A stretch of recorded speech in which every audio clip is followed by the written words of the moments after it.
Hey, it is yours truly, Dr. Shamika Dean. And today I want to share a prayer with you, especially for my mothers, especially if you are a mother who is also a believer. And the prayer is, God, help me to cultivate who you've called my children to be and not conform them to the version that is the most comfortable for me. And this prayer is actually backed by the scripture that tells us to train up a child in the way in which they should go. And when they grow old, they will not depart from it. Now, most of the times when we read that scripture, we minimize it to mean that we are to train our children up according to the will, the word, and the way of God. And we should. However, it also means that we should train our children and align them with their God-given purpose, the plan, and the path that He has predestined for their lives. Now, we as parents, we have more experience. We know a lot more than our children do.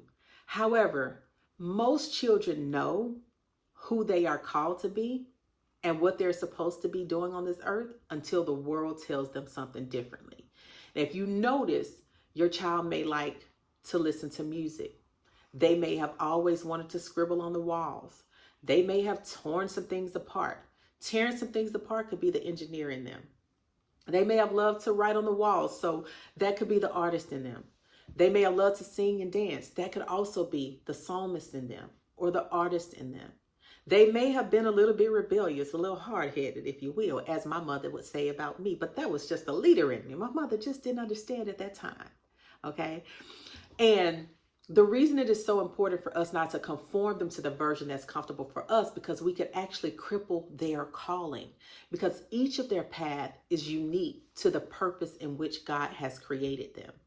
And we want to make sure that we seek Him about their identity, seek Him about how they are supposed to impact the world, seek Him about how we need to instruct them on their journey.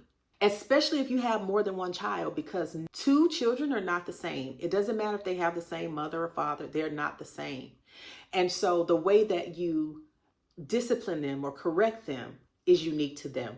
The way that you celebrate them is unique to them. The way that they need to be loved is unique to them. However, we must understand that their calling may look polar opposite from ours, or any dream or goal that we may have for them, which is why it's so important for us to pray and seek God about that, because it will help us to minimize any disappointment because they don't go on a path that we may want, and any discouragement from them for trying to go on a path that will please us but will not please God. And so again, I encourage you to pray this prayer. It will give you tools that you never thought were possible.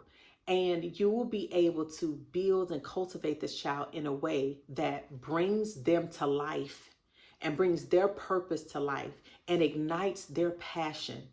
Because anytime you try to force them into a formula, a format, or a framework that was not divinely designed by the Father, it will create discouragement. It will create rebellion. It will create the spirit of rejection. And that is not what you want for your child. So pray that prayer and watch how God begins to guide you in a way that is strategically aligned with your child's path. All right, that's all I have for you today. I'll be back when I have something else to say.